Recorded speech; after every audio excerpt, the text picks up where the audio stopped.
Ooh, ooh.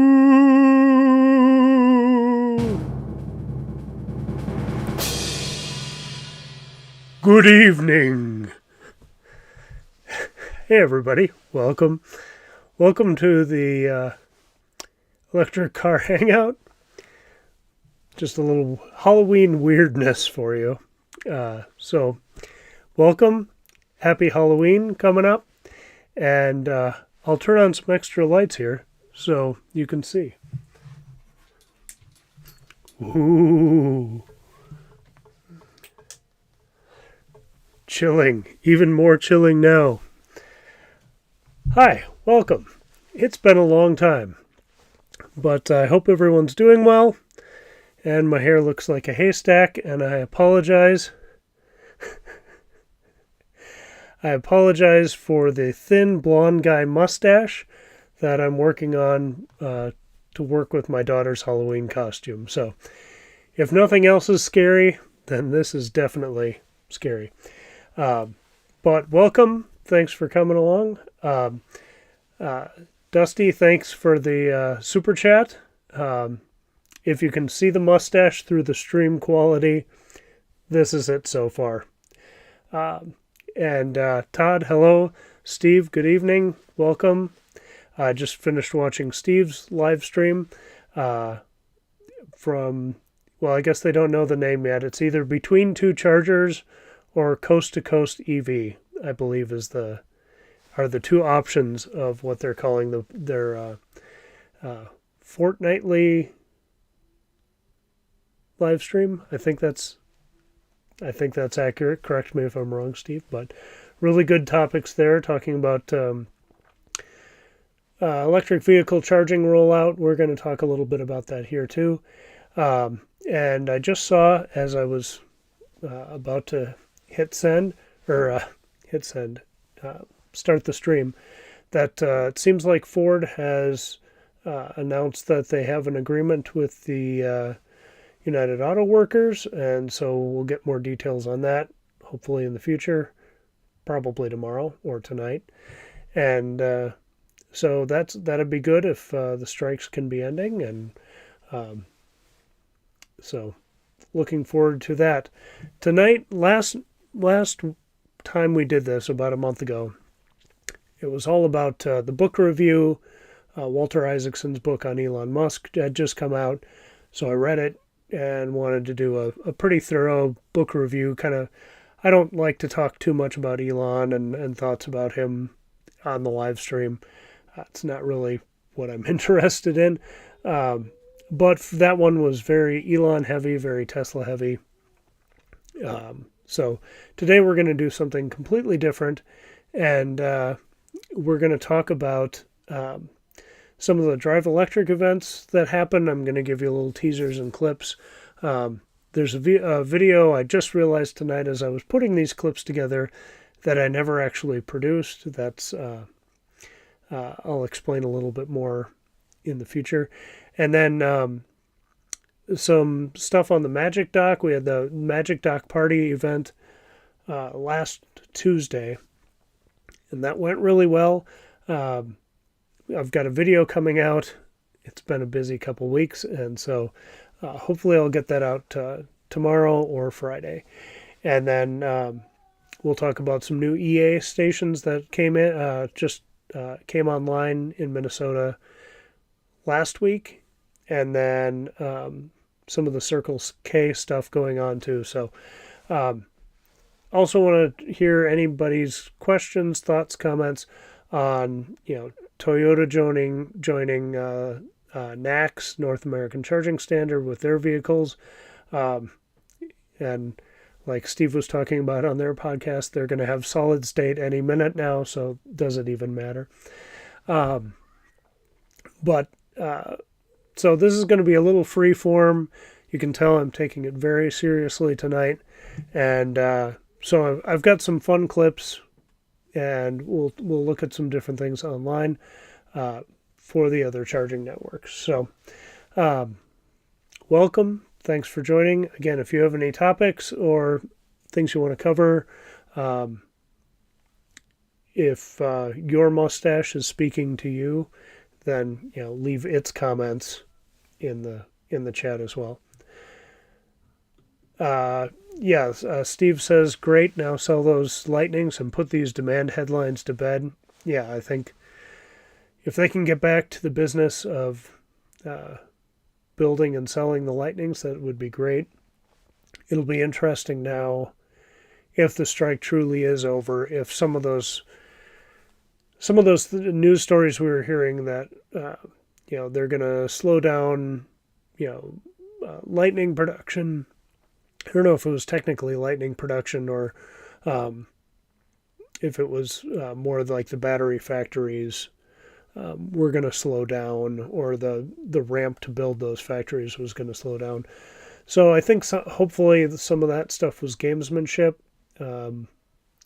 between the union and Ford, and we'll see how that plays out. But yeah, hopefully they can get back to accelerating the transition to EVs. So I'm very hopeful, and so hopefully it's not a Night of the Living Dead situation.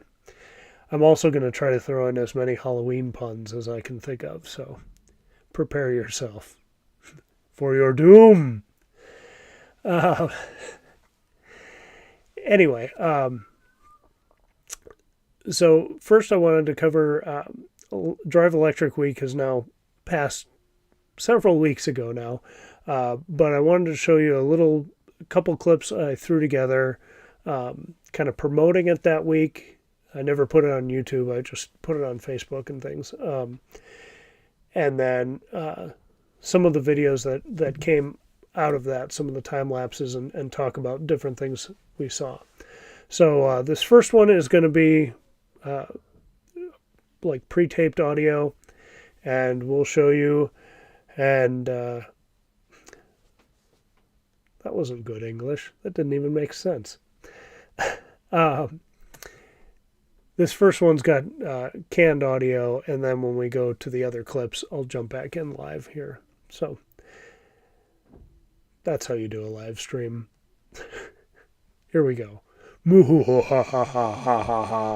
everyone, it's National Drive Electric Week, and you may have seen a few photos from some of the events we went to last weekend down in Faribault and up in Bloomington. Tonight we're going to be at the Eagan Community Center with Dakota Electric for their Energy Trends Expo, where you can get all your questions answered about everything from EVs to solar, lawn equipment, all that kind of stuff. And as far as the EVs are concerned, none of us will be there to sell you anything. It's just to answer questions, show you the vehicles. And so Joan and I will be in Eagan this afternoon. And then on Thursday, my friend Todd and I are driving up to Bemidji to their EV car show. Just wanted to share that these events are happening. There are other things happening. I think there's 3 events on Thursday. There's a couple this coming weekend. Do some searching online and see if there's something near you where you can check vehicles out, kick the tires, ask questions from real owners who've been through Minnesota winters and things like that. There's also a scavenger hunt going on this weekend online from Drive Electric Minnesota, and they just ask 3 or 4 questions every day, and I think you can go back and pick up the ones you've missed if you want to join that. That's been a pretty fun scavenger hunt going on so far. You do end up taking a bunch of dorky selfies, but I'm pretty used to that. So if you're curious, find a National Drive Electric Week event near you. Check it out, ask questions from real owners who have real-world experience. If you have questions I can answer, leave them below, and if we can make it work where I can give you a test drive, I'd be happy to do that. So, talk to you later, have a great week, and happy road tripping.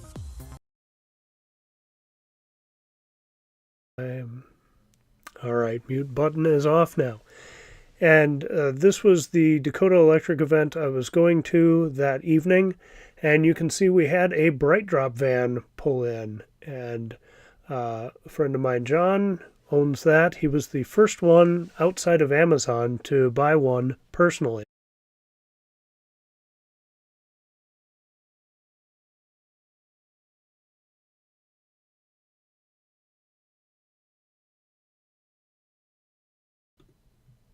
All right, this keeps muting my microphone, but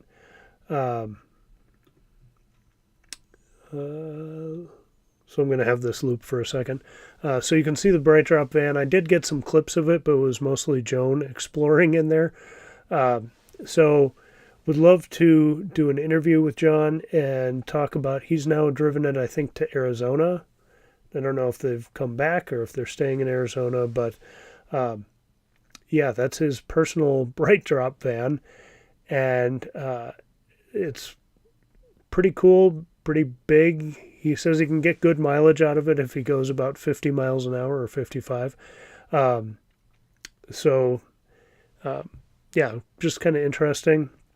I wanted to do a full video on it because this event was like the same day that Marquez Brownlee did the video on the Rivian van. And I was like, oh man, I could just double up and do, here's a first look at the Bright Drop van.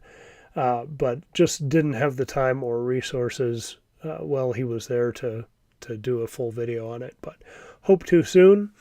So this was a cool event. Unfortunately, not a lot of, the weather wasn't great, not great attendance. So talked to a handful of people who were interested, but it was mostly EV owners hanging out together and just talking shop. So fun event, but not real productive as far as getting people into EVs. Hey, Roland, welcome. Hey. Hope you guys are still warm up in North Dakota. Speaking of up north, like I said in that short video clip, Todd and I were going up to Bemidji for their Drive Electric Week event at the I can't remember the name of the utility company, but they were hosting an EV event. You can see good variety. There's a Bolt to the left, a handful of Teslas, a couple Lightnings, and then some other options as well. So that was pretty well attended for, again, a city in northern Minnesota, and talked to a handful of people who were, really curious, really surprised to, hear that Todd and I had driven up from the cities that day, and Todd stayed up there in Bemidji that night, and then I came back. So up and back in a day is no big deal. Hit a couple superchargers and charged once I was up there. We charged. We weren't sure if we were going to be giving ride and drives, so Todd and I both hit the supercharger right when we got into town, and then so I had plenty to just take off right away when I left. So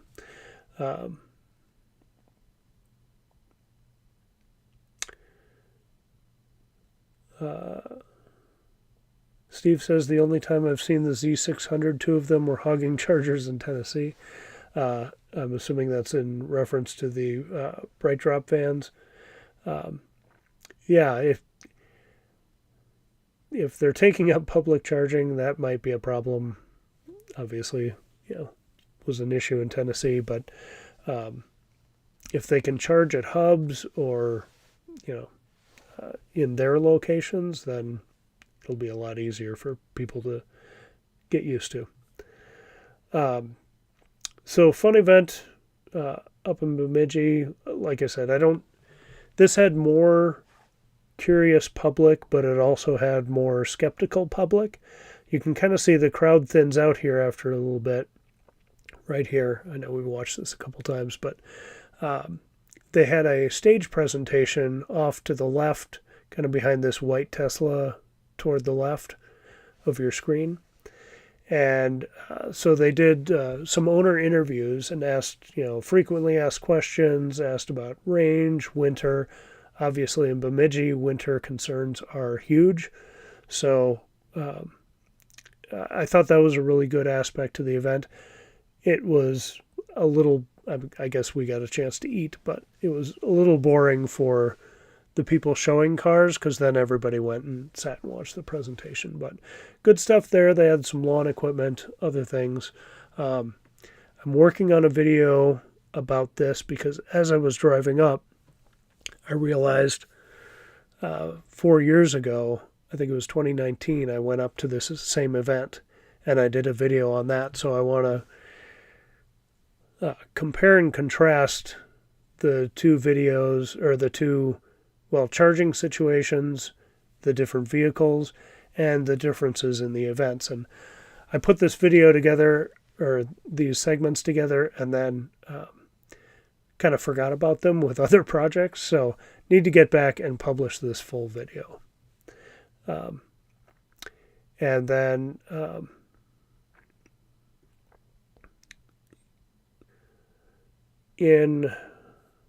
I guess that's it for Drive Electric Week events. So I will bring you out of watching that over and over and over again. But fun Drive Electric Week. I tried to get to as many events as I could, but it was busy and very Joan heavy. So I was doing a lot of parenting instead of necessarily meeting with people, other than a couple different events like the Bemidji one. But there's been a lot that's been going on since then. And I wanted to talk a little bit about a topic Steve knows very well, and that is the Magic Docks.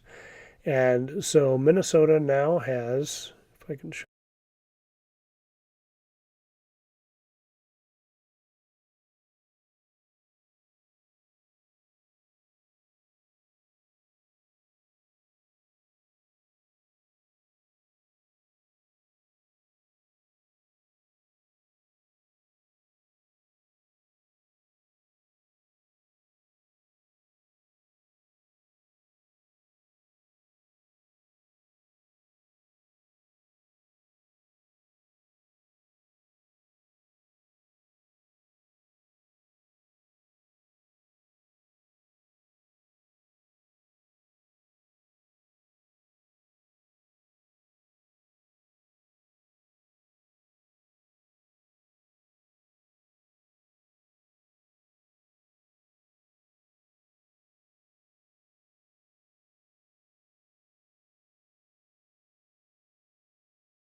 Sorry, we did lose audio. Thank you, Steve. All right, should be back. Sorry about that. I redid some of the scenes for my streaming software, and it apparently decided it wanted to mute all of the microphones on them. So now we have two Magic Docks in Minnesota, is what I was saying, and Alexandria here, and then in Monticello. The screen is being a little funky, I think, with the streaming, but you can see they're across Interstate 94, headed up to North Dakota, but nothing open there yet, and nothing else in Minnesota yet. So still waiting on that. We did have a Magic Dock party last week, and Todd was there, and John, if he's on, was there, and Tony, a few other people. And I'm just going to give you a little teaser, because this is the next video.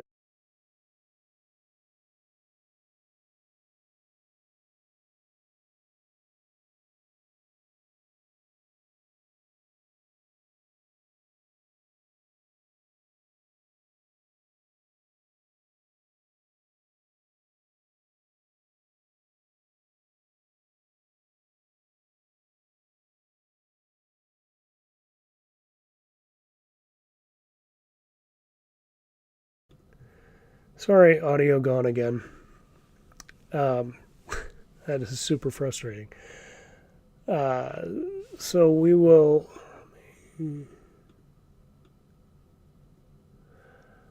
I will run you through what I was saying before. But you can see we had everything from 3 ID4s to BZ4X. Few Teslas were just happened to be there for spectating mostly. Polestar 2, Mustang Mach-E. Downside was we didn't have any of the eGMP cars, the Hyundai or a Kia.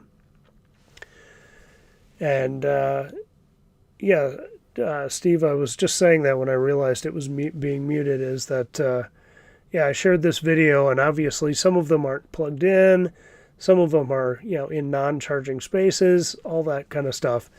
And yeah, there were a handful of people who got really worked up that this is the future. This is, look at how terrible these are. And some of them charge slow and it's all crowded and no one's plugged in. And yeah, this is a test. This is just this moment was really a photo op of, hey, get everybody in here. Even though the Polestar had left. So a couple interesting stories, and these will be in the broader video, but the Polestar driver had it as a rental. He didn't know anything about charging, and the Polestar software routed him to the supercharger with the Magic Dock. And he didn't know about apps. He didn't know anything. He pulled in nose first at the first time he plugged in, and he was like, "Yeah, I don't know what this is." But the navigation told me to charge here. I got to return this back to the rental company. I'm supposed to charge, return it with 80%, but I still got to get to the airport. And so we got him charging and explained what was going on, like why we were all there. So he's like, "This is weird." We're like, "Yeah, it is weird," but so here we're talking to him, getting him set up, getting him charging, and we also had a Mini Cooper. I forgot about that. But yeah, it was a great experience. But like I said, we didn't have. Apparently, a couple bolts have had issues, either getting started or keeping it charging. And I would have loved to have had a bolt there to test that, to see if it's something with, if the battery's replaced, are there restrictions on things? Is there something we're missing? Is it just, app issues or something flaking out? See if we could kind of troubleshoot some of that. And then see if any of that stuff with the Kias or Hyundais have been solved. But unfortunately, we didn't have any of those vehicles. I have seen Rivians charge here successfully. John, who's got the BZ4X, has charged there a couple times now. He's got a video on his channel.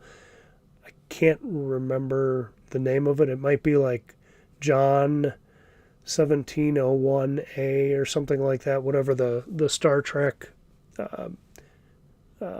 Enterprise number is. I think that's his YouTube channel. The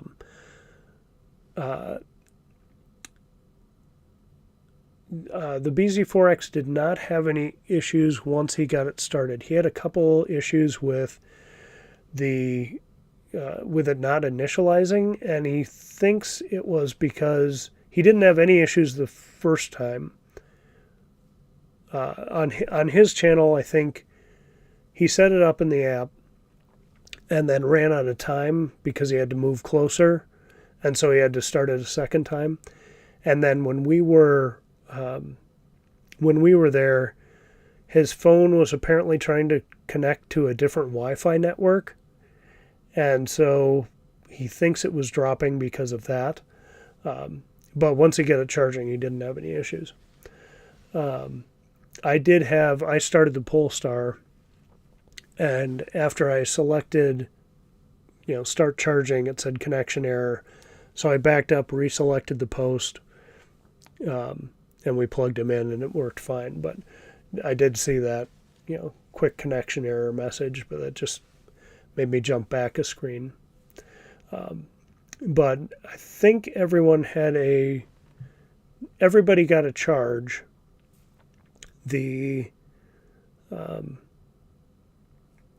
Maybe a couple of the ID4s were a little slow, but some of them had been sitting for a while too, so I don't know if it was, temperature. It was a nice evening. It was, 60 degrees or something like that. But that was good, but I wish we would have got a broader sense of the data. I do have that in a spreadsheet that will be in the video. Like I said, that'll hopefully come out tomorrow or the next day. One other thing, and just, luck of the draw, everybody talks about the reliability of the supercharger network, and we get there and half the stalls were down.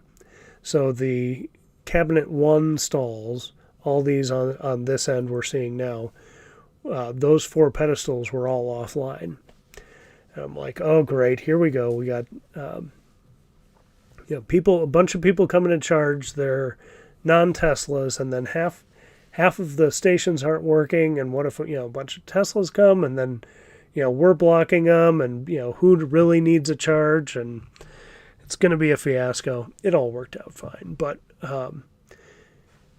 interestingly, I started my video off with, well, this is a real bummer that half the stations are offline, and it's it can happen, and here we are, and we'll just deal with it. And then you can see now at this point where I took this video, they're all online. And about 2 hours after the first person in our group noticed that the stations were offline, and for the CCS people, the magic ducks were telling people in the app that those 4 were offline. So that was good. At least they didn't expect everything. But here you can see those pedestals are dark. And then about 2 hours later, a Tesla tech shows up, walks to the back, flips a breaker, and boom, they're all live. And he was like, what's going on here? And so we were talking to him. I'm not going to put him on camera or anything. I don't want to get him in trouble. But he was even taking photos and video of at about this moment of holy cow, look at this. This huge variety of vehicles all using the supercharger. And he was kind of talking through the, how much data they have, and they know exactly, somebody plugged in, and we have all of that, so we know exactly what's going on the back end. And but he was just I think coming home on his way from work, and he's like, hey, I can stop and fix this quick. So really cool that by the end of the night everything was working again, and just down for a couple hours. So pretty cool there.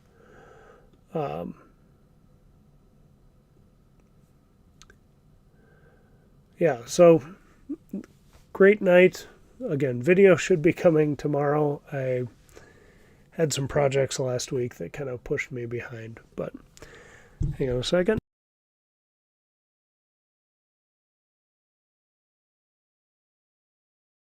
Unless you wanted to hear my haunted drinking sounds. So as that's happening, and I interviewed some of the other vehicle owners, so we'll hear from them in that video too. But everybody seemed happy that it was there and that they would, probably be using it. Some people were like, this makes it so I can get back and forth from my cabin with my EV. So I'm going to use it all the time because there isn't a CCS quick charger nearby. But about the time that was opening, actually a week or two later, Electrify America just opened a new station in Eagan. And so let's look at that, and I will make sure I turn the audio back on. Yep, that one wanted to mute too. So this is the Twin City Outlet Mall, I believe it's called, in Eagan. And you can kind of see some apartments around there. And 6 brand new 350 kilowatt chargers from Electrify America. So this was maybe the day after they came online. And you can see the second station there is offline. And I think a couple may have been derated for a bit. I'm not sure how they've been reliably from a reliability standpoint since then. But they are working, and I drove by over the weekend, last weekend, and there were, I think, 4 cars and even a Tesla charging there, which is a little strange. There's a supercharger 2 miles away, but maybe this is cheaper, if they have the plan, or who knows, maybe they were just testing it. But just kind of walked through and looked at these. It looks like, that second station was offline, but the rest of these seem to be in working order. And like I said, once we get through this footage, I will jump over to PlugShare and we can take a look at people's experience. But good to see more EV charging, and nice that the spots are well labeled, and so even before these were online, nobody was using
second screen. All right, audio is still there. And so Twin Cities Premium Outlets, and nice that they're all 350s too. I was surprised by that, but that's good. And then check-ins. Looks like a Bolt had pretty slow charging. It's tough to know why, or the car's cold. The ID4 was getting 147. I'm not sure what the top for the ID4 is, but I think it might be near 150. Correct me if I'm wrong.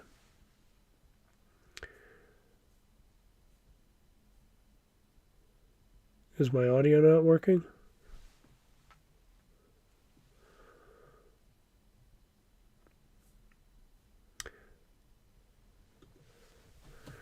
Can you hear me now?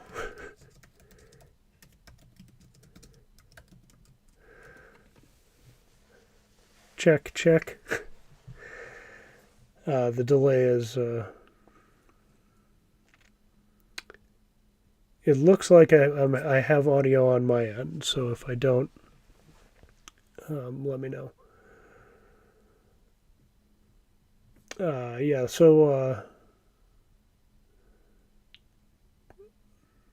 Hyundai Ioniq 5 got 202 kilowatts.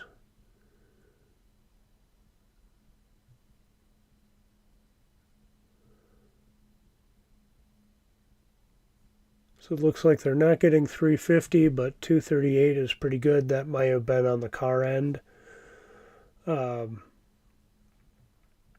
e-tron got 154.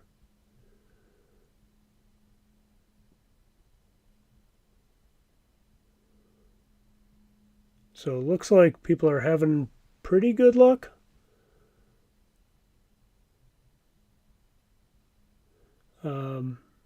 It seems like might be vehicle issues more than on October 16th, Unit 2 is offline. Okay, this is the one that I saw that was offline, and so I think that was just it. The rest of them were online, and it just took a while to get that that number 2 station working. So, Polestar looks like a good variety, and people are charging. So hopefully, it might be.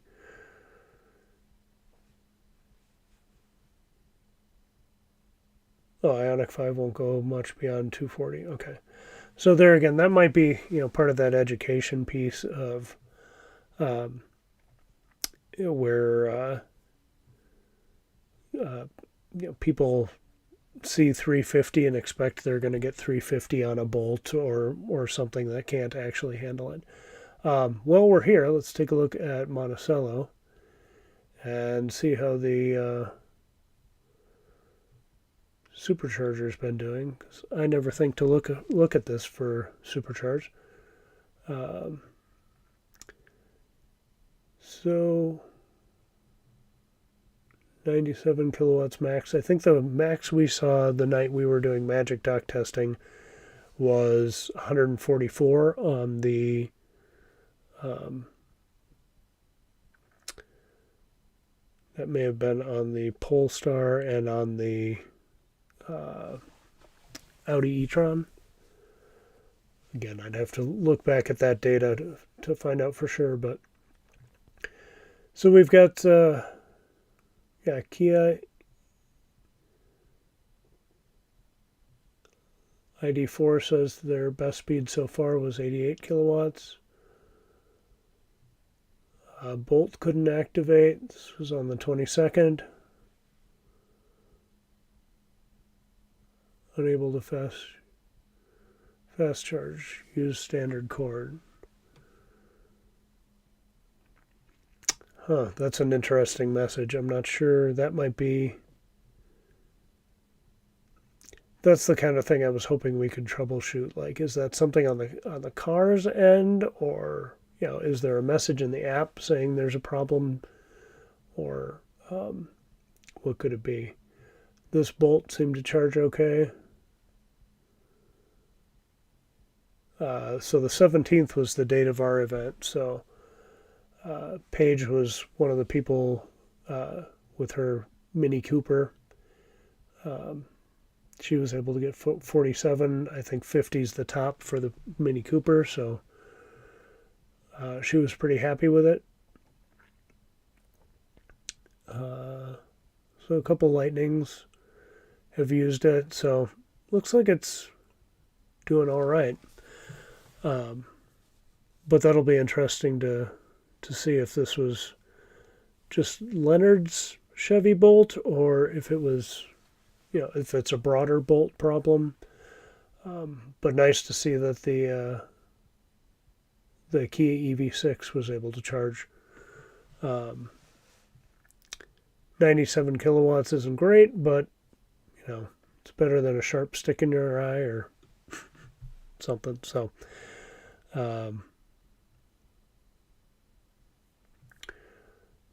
so that's pretty interesting. Let's take a look. We're peaking, and this is a good transition too. Alexandria Magic Docks.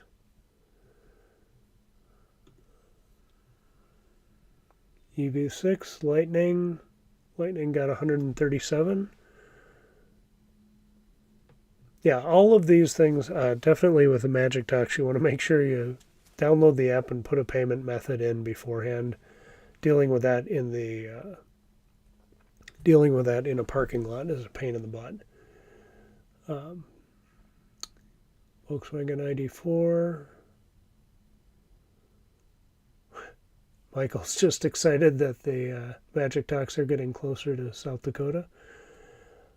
Hopefully we see that expansion. ID4 e-tron got 113.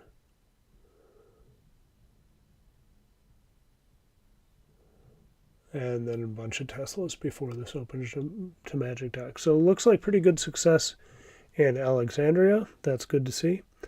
And I also wanted to shout out, while we're here, Holiday Station stores with the Circle K charging. CCS up to 180 kilowatts. Those are rolling out across the country. And we'll show you their map.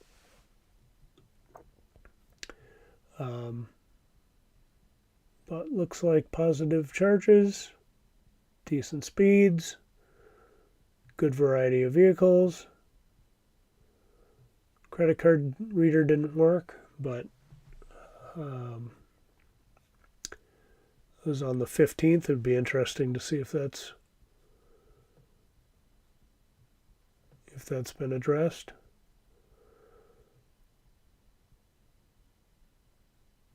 App is not working. And credit card readers, that was October 4th. So it'll be interesting to watch that. Now that is also in Alexandria, and you can see it's, this is a great situation to have options for Tesla drivers and non-Tesla drivers. Yeah, Steve, Minnesota is a bit of a hotbed for charging expansion recently. Yes. But this is, and Steve in his podcast was talking about this earlier. We're getting, in some places, we're starting to get near that gas station experience of what station do you want to go to? How fast do you want to charge? How much do you want to pay? You can make those choices now with, there's a couple level 2 stations here in Alexandria.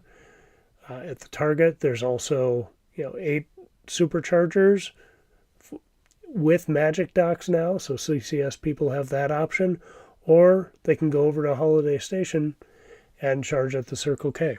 So very, this is the kind of thing we really want to start seeing, and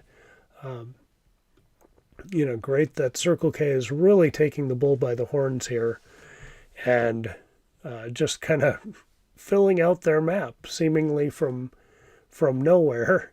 And then I know Brandon Flash is part of the planning team that actually plans out the sites, but for the company to be this aggressive, to have this many stations coming soon, is pretty fantastic. And so here we see 4 CCS at 180 kilowatts here in Alexandria, and then here in Pine City we have another 4. Now, I haven't visited either of these sites yet, but I hope to soon. So, this page came up, I just typed into Google like Circle K charging, and boom, here it is. And there's a map.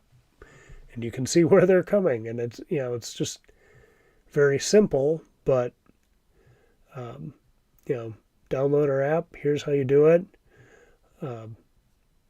Frequently asked questions. So really exciting that they seem to really be moving fast on this.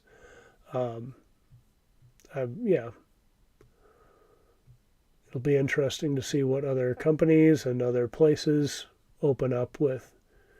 We still have a huge gap here that even, if we go back to the Tesla site,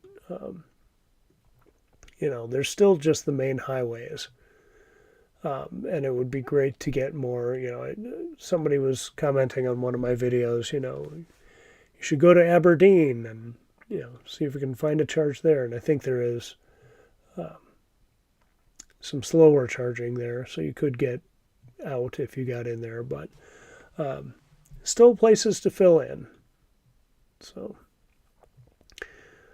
but I'm really excited that these steps of the transition are happening, and that we're starting to see companies like Circle K come out of nowhere and seem to be expanding as fast as the other networks, or maybe faster in some places. So I've kind of always given charging providers a little slack with the understanding that permitting, dealing with locals, local utilities, all that kind of stuff, and especially in rural areas, there might be more hesitation for putting in these newfangled EV charging stations. But then Circle K comes out of the blue and just like, here, we're going to put a bunch of stations. I guess, if they own the stores, they already own the property, so they're not dealing with a third-party property owner. But it's pretty cool to see. And yes, we need more chargers in South Dakota, definitely. I would love to explore more of it, but I don't want to if it's a pain in the butt. So yeah, definitely Toby. More charging in South Dakota would be great. And then, speaking of new chargers coming online, where did I hide this? I'll bring that up on the second screen. Hopefully our audio won't cut out again. Looks like we're okay on audio. So a couple years ago, I did a trip around Minnesota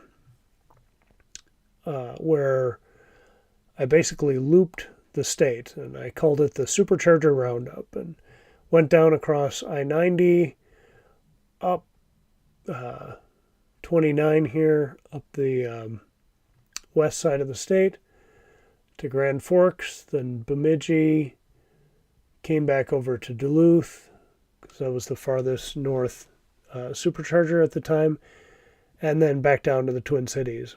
And the point was to show that, hey, these stations are opening up fast. If you're an EV driver, you can get, all around the state, literally around it.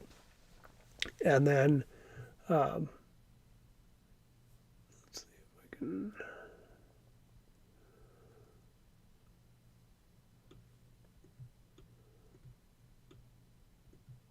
Well, that's being weird. Oh, that's why. So I wanted to do a similar thing this year, but instead of looping the state, just hit only the superchargers that are new, that have been installed this year. And so I'm waiting for 3 more to open. There's one in Owatonna that's about to come online. Marshall opened this spring. Wilmer opened this summer. Fergus Falls opened this summer. And then Little Falls is about to open. Onemia, I think is how you say it. I was saying it wrong for a while. Is about to come online. Onemia, Little Falls, and Owatonna all look finished, but they aren't activated yet. So I'm expecting any day that these will be turned on. And then Two Harbors came online a couple years ago, last year. But the new baby is Tofty. So probably going to have to stop at Two Harbors to make it all the way to Tofty. We'll see. We'll see who's with me and how much I want to push it. But planning on, hopefully before the snow flies or before it gets thick on the roads, doing this loop trip, starting at the new Egan supercharger and going clockwise around, and then up and tag Tofty, and then come back down. There's a new one in Blaine as well, so that'll be the last official stop before the loop is over. So hoping to do that in a few weeks once those remaining chargers turn on. But they are at least showing up on the map here now. If we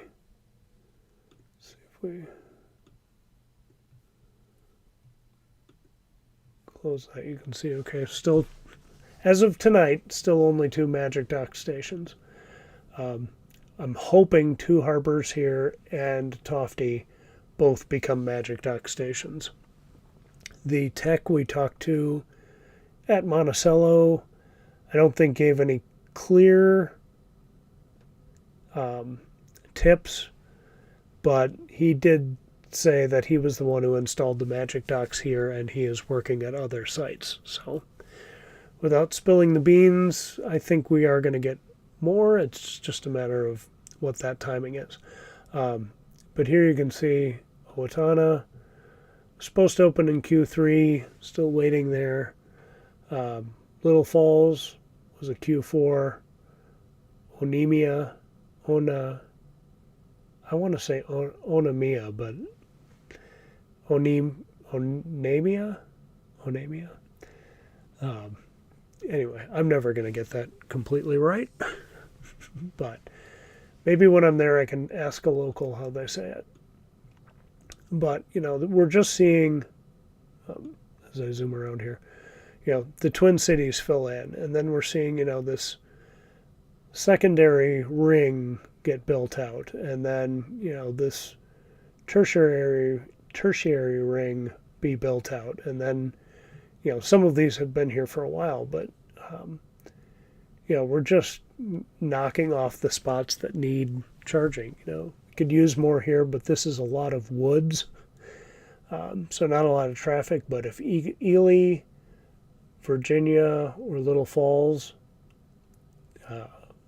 War Road could get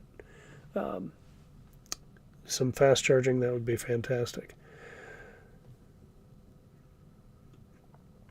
So those were all my haunted presentations for today. All those videos and things. This weekend we've got a Frunk or Treat event, and my costume is falling off and sending bits of fluff through the air, so just assume it's ghosts. It's all ghosts all the way down. But so this weekend we've got a Frunk or Treat event that will most likely be attending. I'm planning on going. We've got some family concerns in the background where we might have to ditch that, but we'll find out. But generally, it's just been a great summer of more and more EVs all over the place. Every time I drive around my neighborhood, I can't go, a neighborhood and my suburb, I can't go a minute without seeing another EV.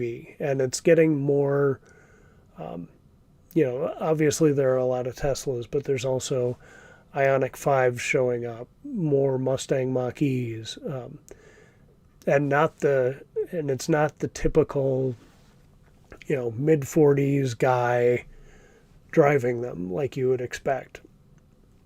It's younger people, it's older people, and, more and more people are seeing that this is a possibility and that they work well. I'm trying to think of the guy's name. I think his last name is Till. I think he goes on YouTube. He goes as Mr. EV Emmett Till. That might be wrong, but he did a video. I think it came out today, where he's like, "What's life? Family life with an EV?"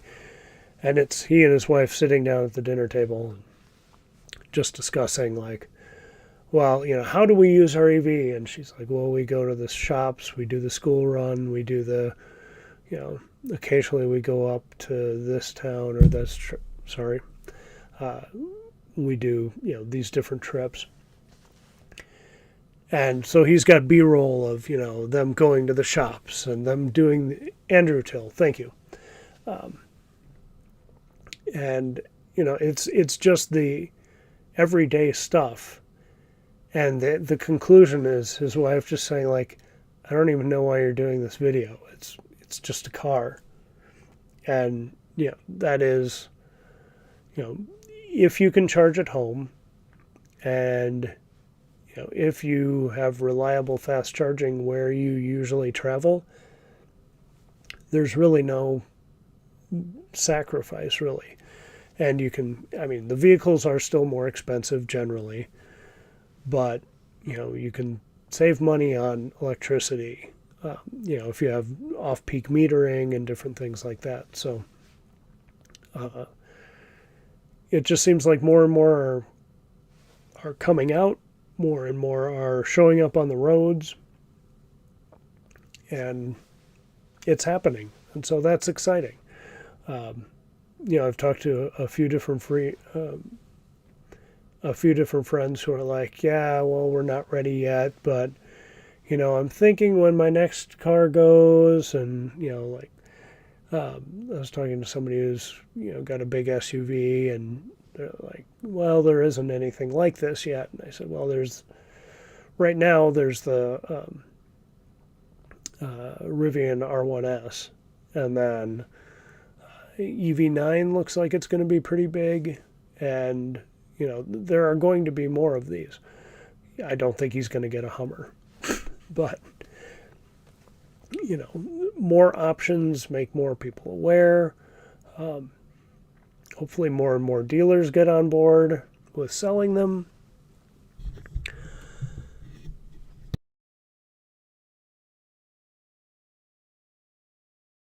Excuse me. DB10 says, "Hi Brian, is it true EVs lose 50% of their range in the cold?" It can be true. Really, that's the worst of the worst cold days, blowing snow, bad weather, bitterly cold temps. I'm talking, 20, 30 below, that kind of, the kind of days you generally don't want to travel much. You can lose 50% of your battery. There are ways to mitigate some of that. If you precondition your vehicle, if it has preconditioning, while you're plugged in. I don't have a heated garage, but my battery is much happier and I get more range if I preheat the battery for 15 to 20 minutes before I leave on a day like that where it's bitterly, bitterly cold. But with a 2015 Model S that I had before our Model Y, I would, drive on, I'd precondition in the morning, and then I would drive, a couple miles to work, and then it would sit outside in a parking lot with, on a valley ridge where, wind and snow and everything's hitting it, and it would sit for the whole day, just freezing. And you can, with my short commute, I could precondition before I left, and it's using the battery energy to warm itself up, but it does. It also helps clear your windows and warms up your interior for you. But it had no problem starting up. I never was worried about, it's going to be dead because it's so cold out.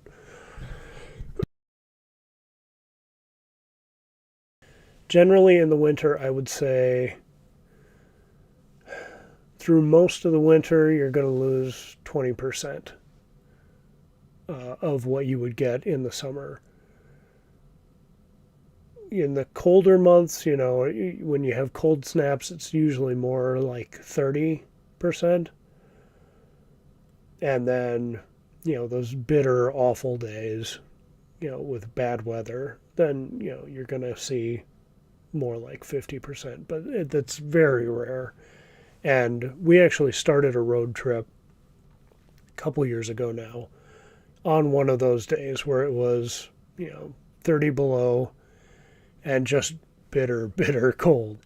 And so we had to make an extra supercharger stop in Rochester instead of going further into Iowa. We were driving down to Florida. And that wasn't the fastest supercharger stop either because, things were trying to warm up. But after we hit that stop, and then the battery was nice and warm from supercharging, and then, we went another leg and supercharged again, and went another leg. And so we were constantly driving, keeping that battery warm. Then our range just got better and better. We were also driving south, but the cold stayed with us for quite a while. Hi, John. Welcome.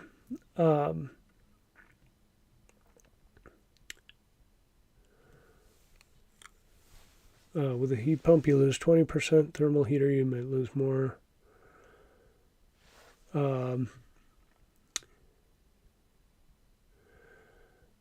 drive an F450 as my daily driver. Will there be an electric equivalent soon? Probably a while on the 450. I don't know the exact specs of that, but That's pretty heavy duty, and I believe diesel. Um, so I'm guessing that's for a ton of towing, and heavy towing would be my guess. Um, so will there be an electric equivalent soon? It depends on how you define soon. I would say not in the next 2 years, probably. Um, and again, this is just what I'm guessing are the specs of the 450. I would think in the 2027 range, um, we'll start to see those really heavy duty vehicles be matched. So yeah, an EV is not going to be for everybody for a while. If that's your daily driver and you need that, if you're hauling, heavy equipment or animals or something like that, um, yeah, it might be another 5 years before there's. I mean, you probably could do some of those things with maybe the Hummer EV, but that's a lot of expense, and you're going to be.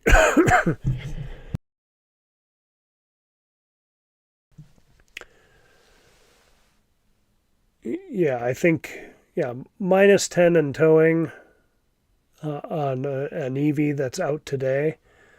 Um, I don't think it's going to I don't think there's anything out that can match a F450. So you might be on a more like a 5 year plan for when you should start looking at a replacement. I mean, unless Ford comes out with something super monstrous with the Lightning, or um, Silverado's got good specs, but I don't think we've seen any in the real world yet. And I'm not sure what the towing rating you need is and what would be available. Um,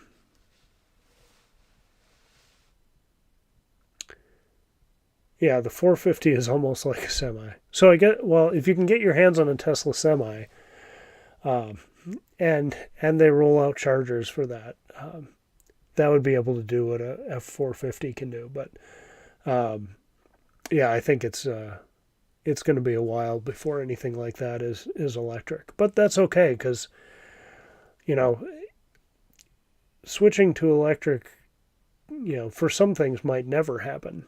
Depending on battery technologies. Well, never is a strong word, but you know, um, if we can transition, you know, most of the passenger cars, regular SUVs and stuff like that, and the light duty trucks, we're going to save a ton on emissions and, all that. And so, yeah, if there's still F450s rolling around doing their thing because they're needed, then that's fine.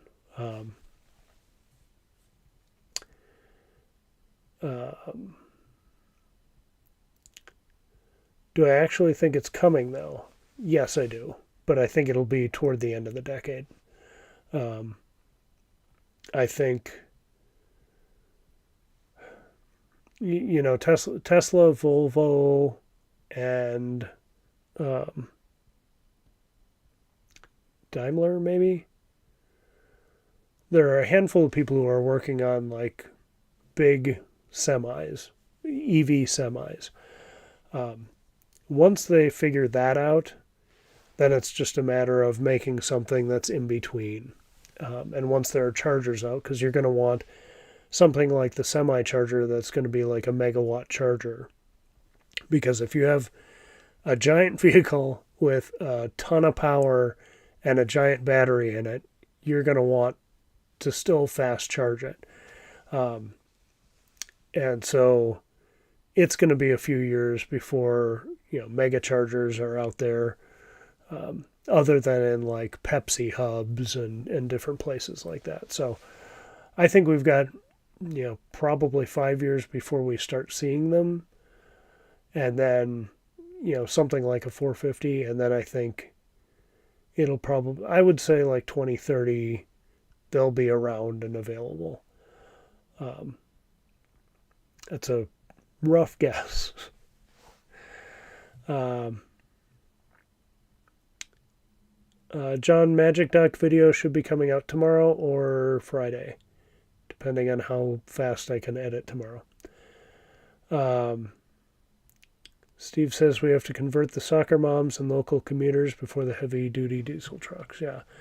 And I've said for a while that because I've talked to some of the people I've met through the Well Done Foundation and, the stuff they do out in Montana and, some of the vehicles they're using and stuff is, they're capping emissions, but they make emissions to do that.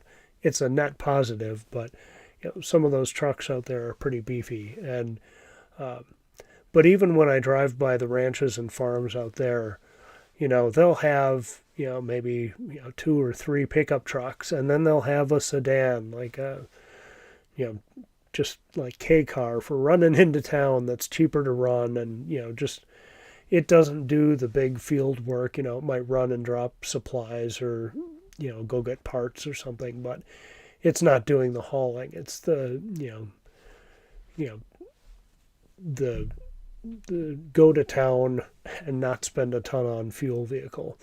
And so even though EVs aren't for all the work they do out there, those other vehicles could easily be EVs, and they'd save even more money by using that. So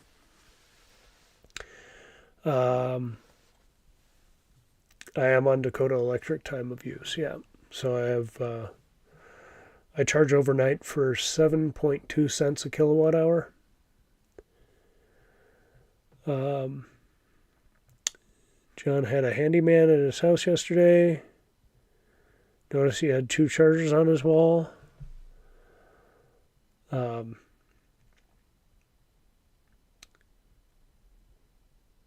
And he gets $43 a month for unlimited charging on his XL charger.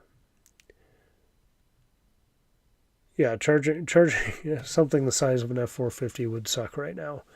It would take forever. The stalls aren't bigger. We need like something like that would need a mega charger. Let me see if I can bring a picture of one of those up.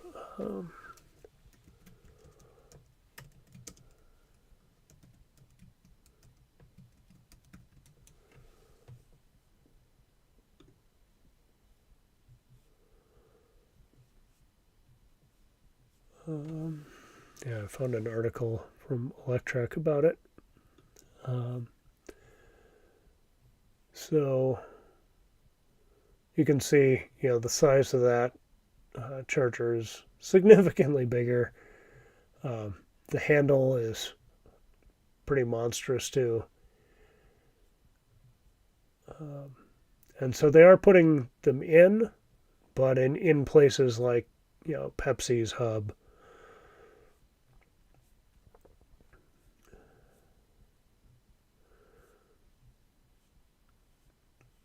Oh, and that reminds me that the first V4 Tesla supercharger went online.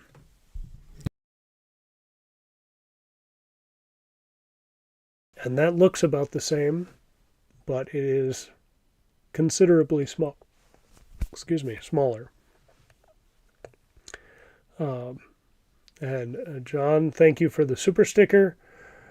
$2. Pair character doing a shaka sign with his hand saying cool. So, cool. Thank you, John.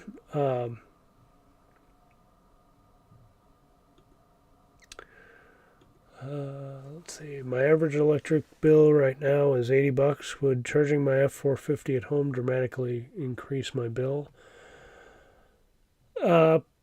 Probably right now. Yeah. It also depends on how far you go.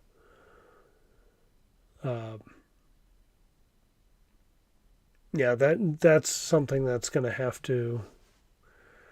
I think Brandon Flash, when he had his Rivian, was saying that was tough to charge overnight on 7 kilowatts an hour, or yeah, at a rate of at a charge rate of 7 kilowatts.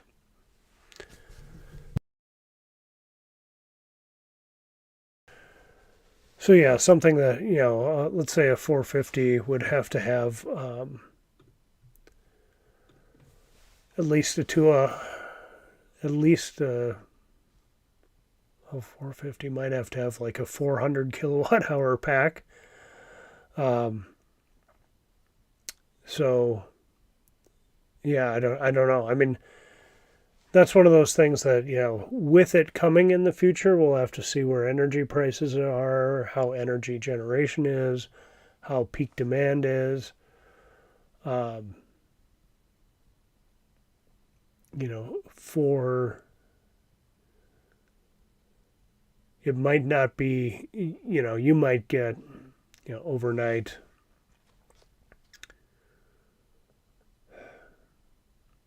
I'm trying to think because, like, math is not my strong suit, but nor is thinking. Uh, uh, could you charge it at your house at a 180 volt outlet? Yeah. Um, I've got a 240 volt plug, and I can do roughly 30 miles an hour charging on mine. But if your battery's bigger and your car is bigger, or your truck is bigger, it's going to take more juice to push it further. So a 180 outlet on a vehicle that big, you might only get, 10 or 15 miles an hour at home. But again, by the time those kind of vehicles are out, there's probably going to be better home solutions or charging hubs for vehicles like that. Um, I was talking to a friend who lives on my street who's getting an F-150 Lightning. And his plan was, I guess it's a 240 volt plug, but his plan was just to use his garage heater plug. Um, and I think that's on a time of use too from Dakota Electric. So, yeah, that's what I'm saying. Like, you wouldn't get as many miles an hour because your truck would need more juice and the battery would be bigger to fill up. So, like, even though, like, just for reference, like a Hummer EV might charge really fast, but it's got to charge 200 kilowatt hours. It's got to fill a 200 kilowatt hour battery. And so, that even though the charging might be fast, it's got to do that longer to fill that much capacity. So, I don't know. I'd like to look into that because I think that would be a cool to see where or if manufacturers are thinking about, something the size of the F450. Um, so I'm going to look into that. I don't, right now I'm just guessing off the top of my head. Um, yeah, and I think I gotta imagine it's going to be, 5 years at least before we see something like that from an EV. Um,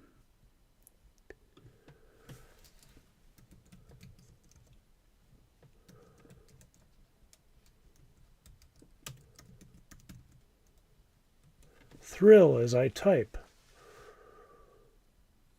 Let's see. Yeah, I think we've only got one image of this so far. If we go back to the second screen here, look at all the ads.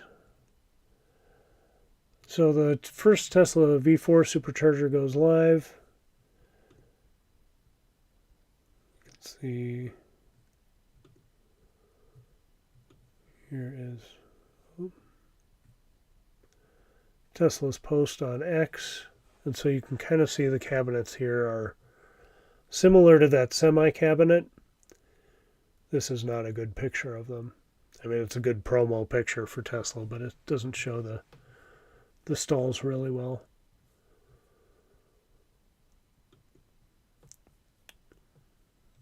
Let's see, can we go back? More ads. More ads. Okay, so they have nothing. Really helpful.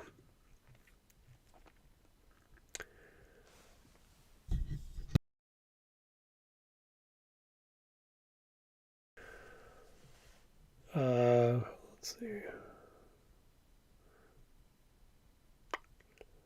With the fuel savings from the F450, so much better. Yeah, well, it depends if you run into demand charges, and I think there's going to have to be a whole kind of economy built on, built up around charging bigger vehicles like that. Let's see if this post has anything better. Nope.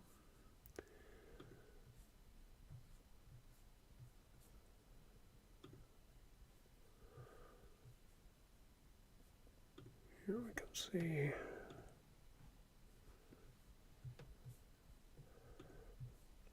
Sorry, just stare up at my mustache up my nose.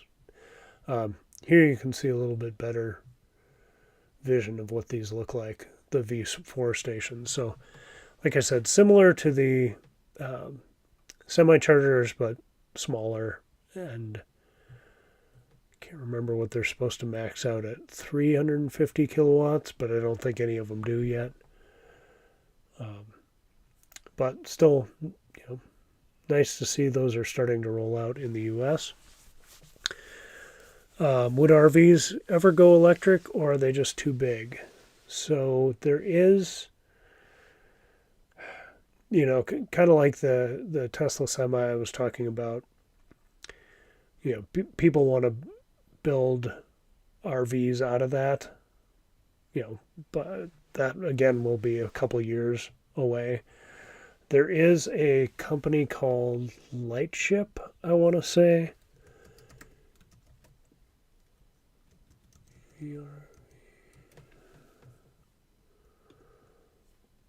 And they have well, it's a prototype, but I can show it to you here. So this trailer has batteries in it. And so the wheels are powered and help, so you can tow it with an EV, but you won't lose as much range because the trailer is doing some of the work. And this, I believe, is still on the pre-production concept phase. And so it's, short, and then this section pops up to make a trailer out of it. So it's a cool concept. Who knows what the pricing and, what it will be in reality. Again, I think we're a couple of years away from that.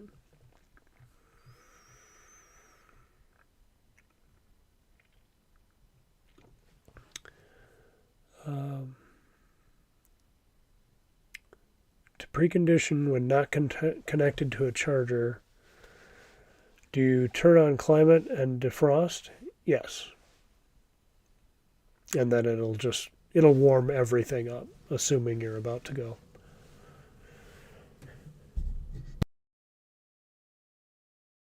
Excuse me. Ford sells an 80 amp charger for home installation for the Lightning now. Yeah, they do. They have their whole, I can't remember, Pro Power. Oh, that's in the truck. I can't remember what Ford has a whole system where you can use your Lightning as a backup generator, basically, for your home. Tom Malogny of State of Charge has done videos on that. He had it installed in his house.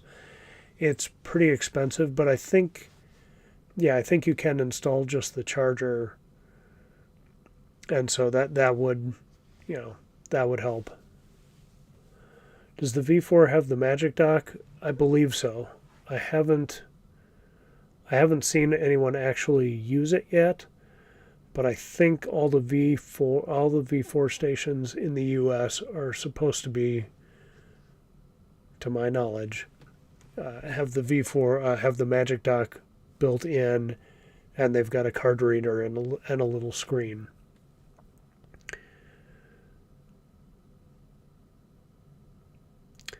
Yeah, Steve, that's a good point. If they can make powered trailers like the Lightship, then that would help something like a 450, because then it doesn't have to hold as many batteries in it. If you can have, say 200 kilowatt hours in your truck and then 200 or 300 in a trailer, and they can work together, and that could be a good solution. Depending on your type of work, though, you're going to need a trailer that can, maybe it's a flatbed for equipment, or maybe it's a horse trailer or something like that. So it would have to be more than, if a company is going to do it, they'd have to do more than one type of trailer, or people would have to build on top of whatever they create. But it is an interesting idea. Airstream's got one already called the eStream. I have heard of that, but I haven't seen it. F450 gets 3 gallons per mile. That's tough. That's got to be expensive. The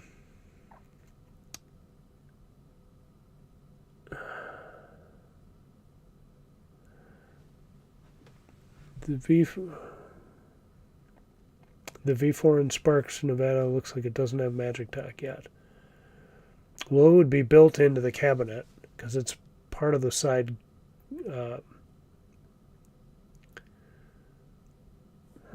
Let's see if we can go back to that.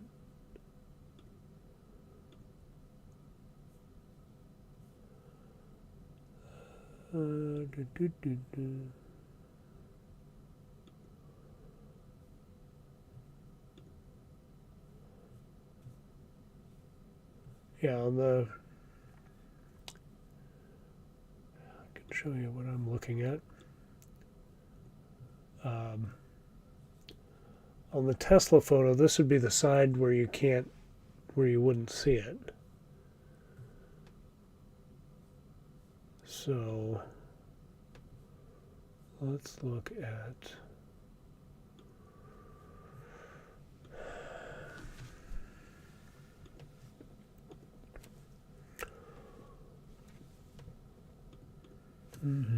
this is the part of the show where Brian Googles things.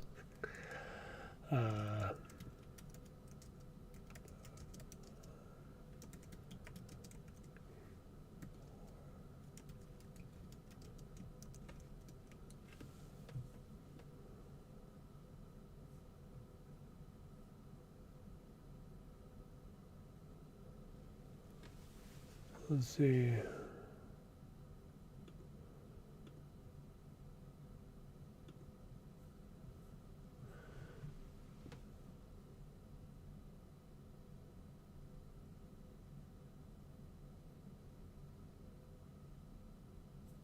Let me show you what I'm looking at.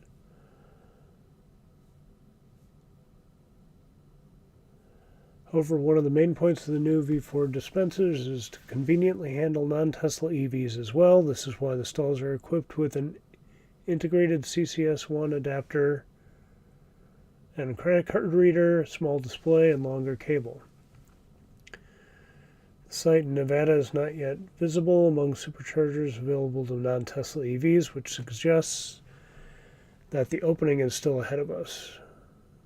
So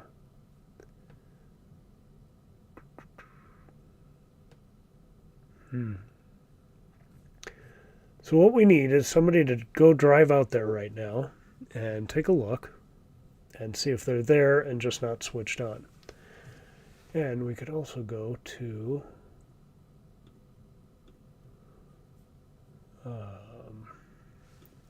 just for kicks. Let's go to Sparks, Nevada.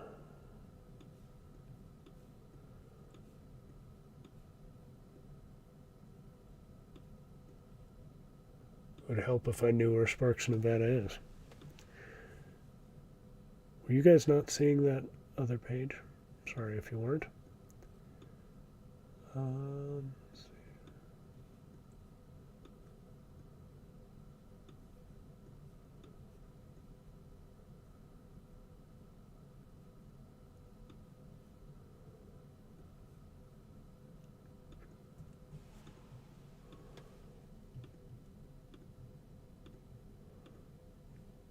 Turn off all the extra stuff here.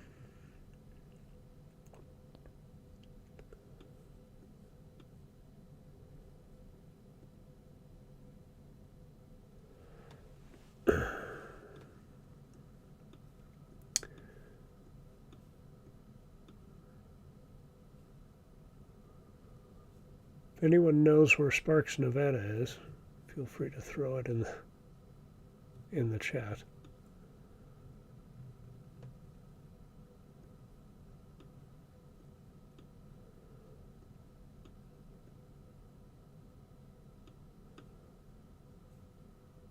There's Sparks. So it's still saying only up to 250 kilowatts and only available to superchargers or to Teslas. So we'll see if that updates. I think. Oh, thank you. Yeah, we'll see if that updates. It could be, and I think this was kind of the. What is this? Place or bill? Okay. Excuse me. It could be, and I think this was the case with the initial Magic Dock rollout, is that they did one or two in California, and a handful in New York, is let's just gather data for a little while. And that could be what they're doing with the V4 installs, where they're just seeing how things go, seeing if Tesla's having problems with them, identify that first, and then, open them up afterward. Because it seems like, well, at least for a couple weeks there, it seems like Magic Docks were going in all over the place. So maybe the team that was testing them has now moved on to getting V4s out. I don't know.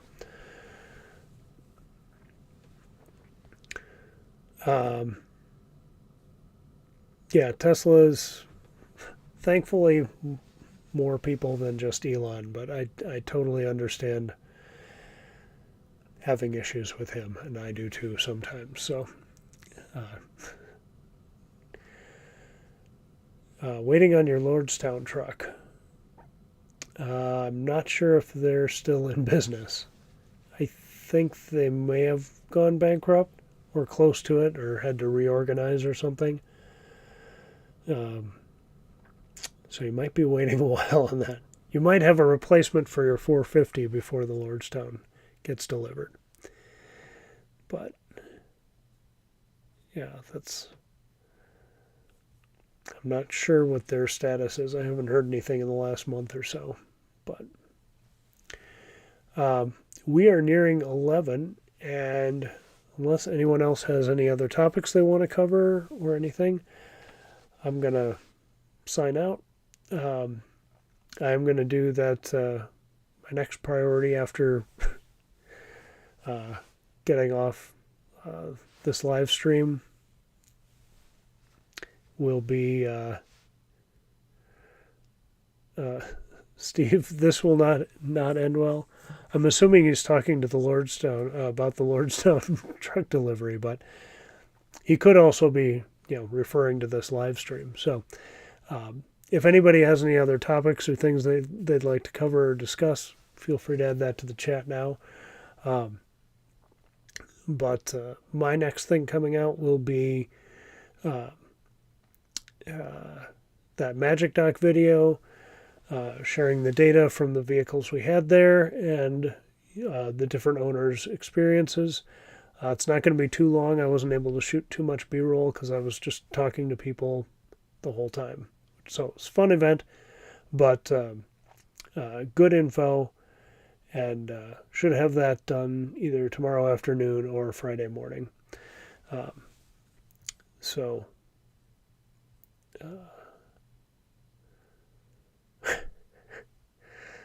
you're going to pay for it with your Lucid stock. That's going to be a tough plan.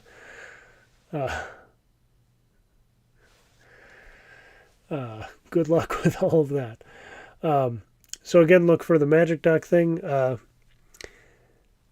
Steve's got a video. He did a charging comparison test with his Ioniq 5 and a Volvo XC40 Recharge. I think it was the XC40. So go check out Plug and Play EV to see what Steve's got going on. And I'm not sure if Steve, is it on your channel or is it a separate channel where you have the Between Two Chargers or Coast to Coast EV live stream? So that happened earlier tonight. So if you want to catch that, I think it's on Steve's Plug and Play EV channel. So go ahead and check that out.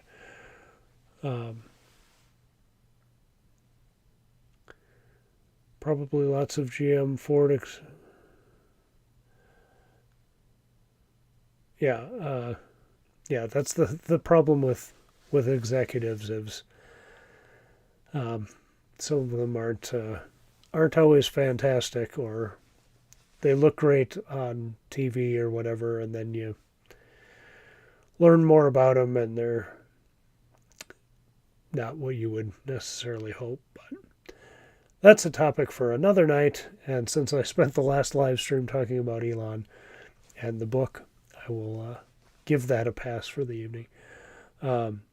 Steve says everything is on Plug and Play EV, so go ahead and check that out if you haven't checked out Steve's channel. He's got a lot of great stuff.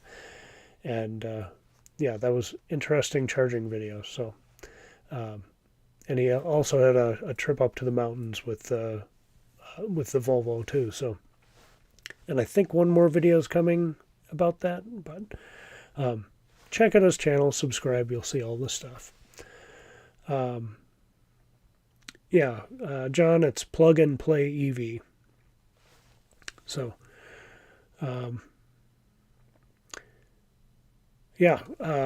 thank you very much for joining. I hope you had a spooky time.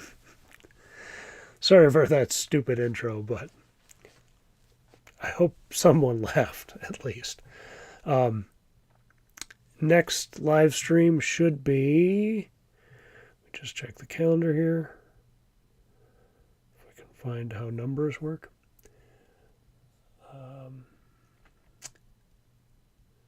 November 29th looks like the last Wednesday in November. So looking forward to that.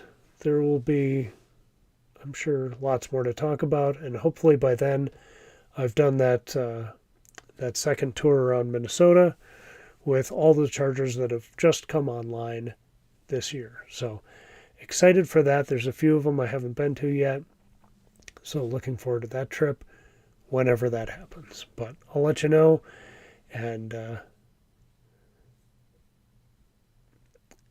I'm just noticing a couple more comments. So thanks, Steve. Happy Halloween. Happy Halloween to everyone.